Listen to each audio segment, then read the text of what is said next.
Assalamualaikum warahmatullahi wabarakatuh.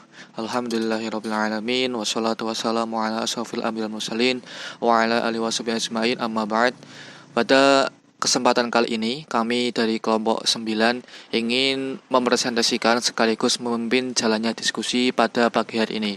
Sebelum pada pagi hari ini kita melaksanakan diskusi, perkenalkan terlebih dahulu kami dari kelompok 9. Nama saya Muhammad Riffi Ivanda. Kemudian ada Abdul Aziz dan yang terakhir Sobron Hadi. Nah, langsung masuk saja ya dalam pembahasan, yaitu pembahasan sistem pembuktian.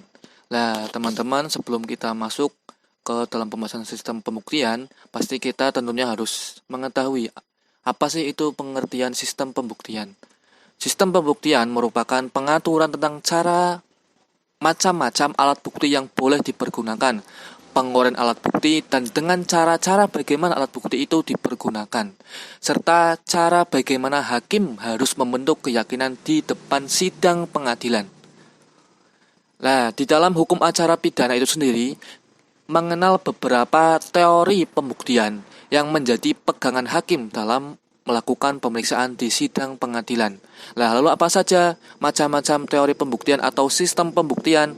Yang pertama yaitu adanya teori pembuktian yang dikenal dengan dalam dunia hukum pidana, yaitu 1.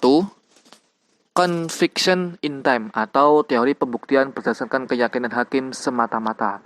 Kemudian yang kedua, conviction rasional atau pembuktian berdasarkan keyakinan hakim dalam batas-batas tertentu atas alasan yang logis. Yang ketiga yaitu positive Wadsworth-Bawitz theory atau teori pembuktian yang hanya berdasarkan kepada alat-alat pembuktian yang disebut oleh undang-undang secara positif. Dan yang terakhir atau yang keempat yaitu negative Wadsworth-Bawitz theory atau teori pembuktian berdasarkan keyakinan hakim yang timbul dari alat-alat bukti dalam undang-undang secara negatif. Masuk dalam pembahasan yang pertama, yaitu sistem pembuktian berdasarkan keyakinan hakim atau conviction in time. Nah, pada sistem ini, hakim itu menjadi utama. Kenapa sih? Karena bersalah tidaknya terdakwa itu terhadap perbuatan yang didakwakan sepenuhnya itu tergantung pada hakim.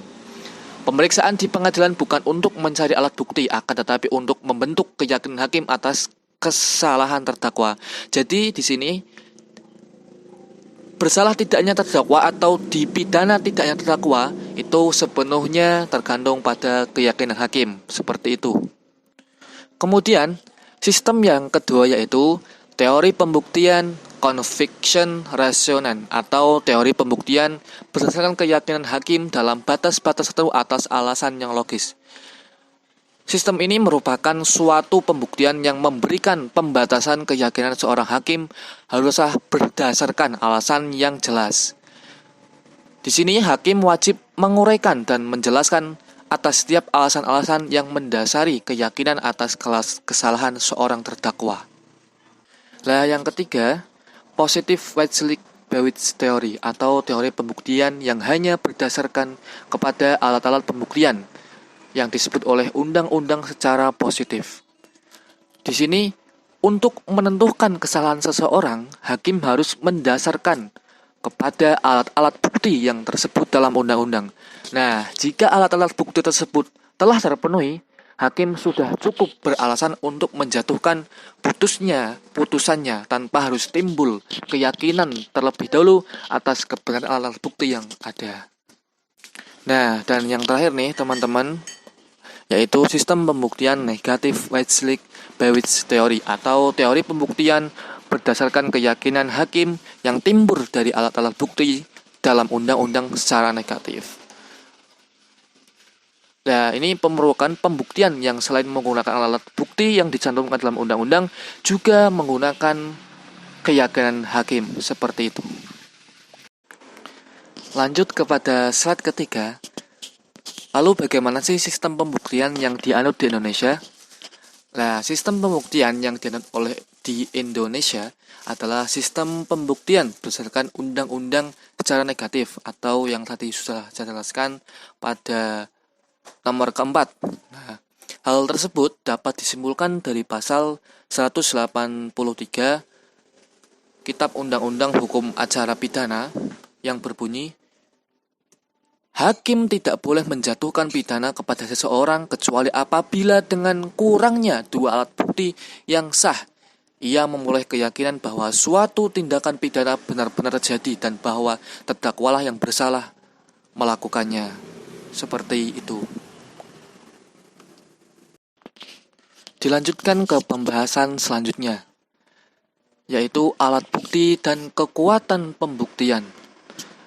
Di sini, alat bukti yang sah menurut undang-undang sesuai dengan apa yang disebut dalam pasal 183 itu macamnya ada 5.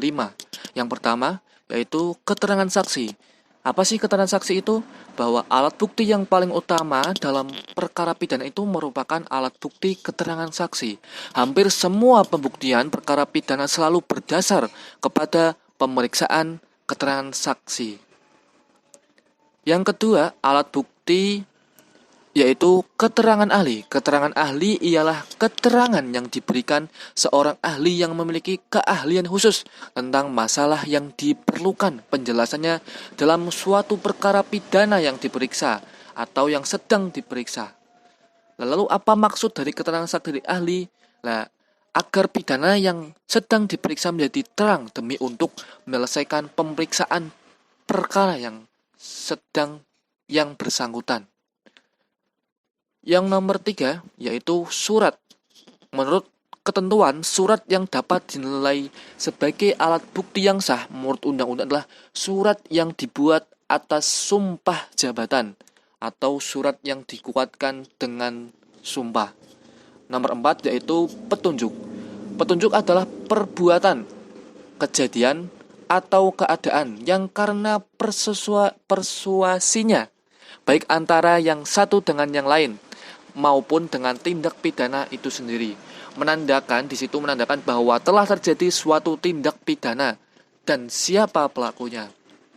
Alat bukti yang kelima atau yang terakhir yaitu keterangan terdakwa.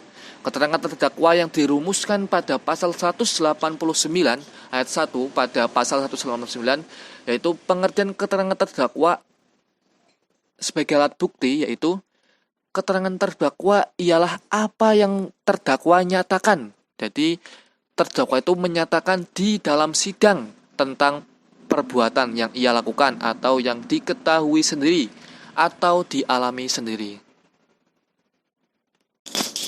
Slide yang terakhir.